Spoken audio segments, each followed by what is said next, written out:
Dia de Vasco, tem jogo atrasado a ser realizado hoje. Então já chega deixando o seu like, que é o like da vitória, da certeza que você quer 3 pontos na nossa tabela.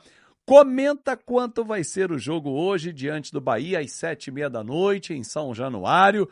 Os desfalques que o técnico Fernando Diniz tem hoje, tem que quebrar a cabeça para poder montar esse time. Enfim, vamos falar sobre potencial construtivo, vamos falar também sobre Sub-17 classificado, aliás, é o primeiro tema, hein?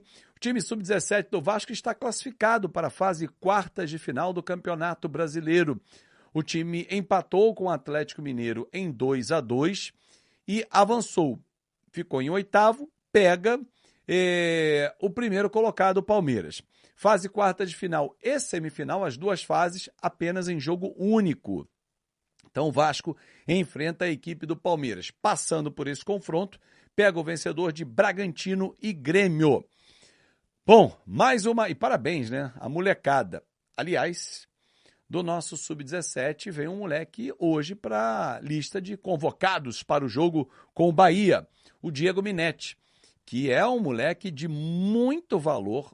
Todo mundo fala muito bem dele, já vi alguns jogos, não tantos, mas assim, o que a galera fala sobre esse menino é para olhar e falar assim, caramba, vamos ver, se ele estrear, ele vai ser o segundo jogador mais jovem do século XXI a jogar com a camisa do Vasco. O Andrei Santos é o número 1.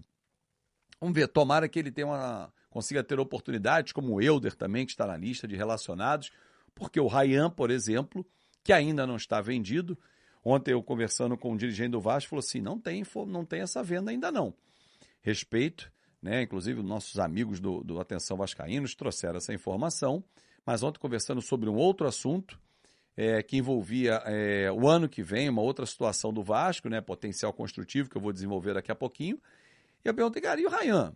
Já está vendido? Não tem nada não. O Vasco, inclusive, quer renovar o contrato dele e só vendê-lo na janela do meio do ano que vem, o que faz mais sentido. Afinal de contas, a próxima janela que vai abrir em janeiro é uma janela de reposição dos grandes clubes da Europa. E nem todos repõem, porque tem os seus elencos bem montados. Agora, junho, julho, aí é janela gigante, porque os clubes têm que montar os seus elencos, quem performou na temporada, quem não performou vai embora, então isso faz parte do business, né? E aí o Ryan seria vendido muito melhor. E ainda assim, se a gente olhar para frente, a potencialização do valor dele será outra. Por quê? Imagina, o Vasco bate campeão da Copa do Brasil, bate campeão da Supercopa do Brasil. Não é nada impossível que eu estou falando, tá? Termina um Campeonato Brasileiro na 8ª posição. Vai, joga o Campeonato Carioca e ele performa bem. Quando você chegar no meio do ano, você tem um jogador carimbado de conquistas, de grandes competições, inicia uma Libertadores. É outra valorização.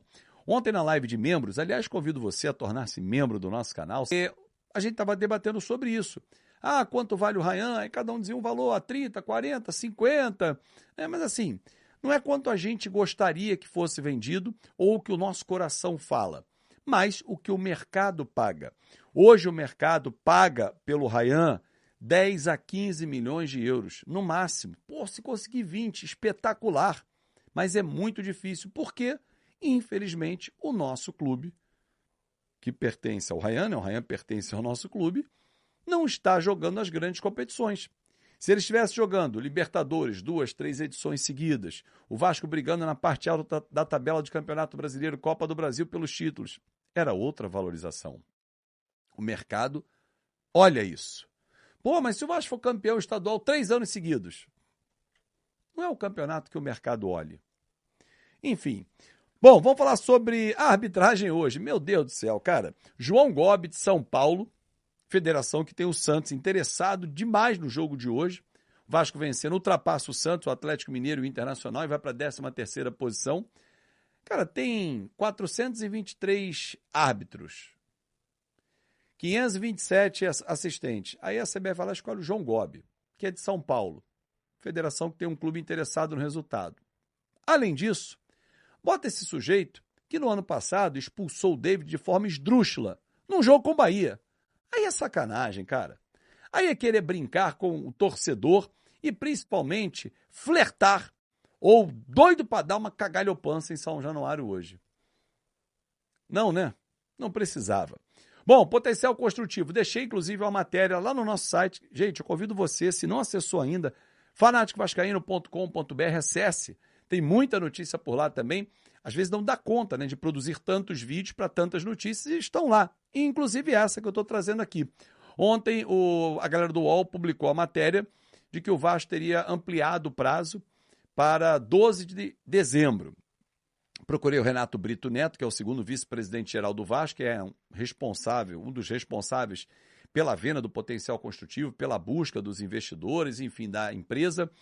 E ele falou, olha, Fábio, não foi ampliação, mas e sim uma extensão, porque a Sode Capital, que eu já tinha publicado isso, avisou que vai comprar. Então, como o Vasco não tem ainda o termo de transferências da prefeitura, o Vasco deu entrada no dia 19 de agosto, sem esse termo, não é justo falar para a Sode assim, ó, beleza, cara, eu não tenho termo, mas teu prazo encerrou. Não. Então, cara, a gente vinha caminhando junto na negociação, expirou o prazo 15 de setembro. Agora a gente vai estender até 12 de dezembro.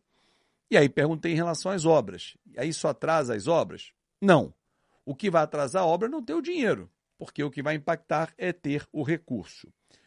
Bom, tomara que saia antes e consiga efetuar a compra antes do potencial. Hoje, não temos Robert Renan, Lucas Freitas entra no lugar dele, Robert Renan cumpre aí no prazo de 5 dias. Não temos o Ryan, suspenso, não temos Lucas Piton, não temos Tietê. Aliás, não temos também na relação Thiago Mendes, está na fase de transição de um edema na panturrilha. O GB, da mesma forma, está fora, se recuperando numa transição. O Nuno foi para a concentração, tá? Mas não deve começar como titular por conta de uma entorse tornozelo. Provável time do Vasco, e aí quero ler aqui a sua opinião. O que você acha? Léo Jardim, Paulo Henrique, Carlos Cuesta, Lucas Freitas e Puma Rodrigues. Hugo Moura, Barros, Coutinho, Andrés Gomes, Verrete e David. Que tal essa formação? Gosta? Deixa aqui o seu comentário. Hoje é olho na Amazon Prime, é olho na TV e conectado aqui no Fanático Vascaíno. Muito obrigado pelo carinho, pela sua atenção. É isso aí, família vascaína. Ficamos por aqui com o vídeo de hoje, com as informações do Vasco, trazida aí pelo Fábio Azevedo no seu canal. E a gente traz aqui o recorte para você. Espero que tenha gostado. Se gostou, chega deixando aquele like, se inscrevendo no canal. Ativa também o sininho de notificações para você não perder nenhum conteúdo. Hypa também esse vídeo aí também, para poder o YouTube entender que o vídeo é legal, é bacana e entregar para muito mais torcedores vascaínos. Já deixa aí seu palpite também para a partida de logo mais, super importante diante do Bahia em São Januário.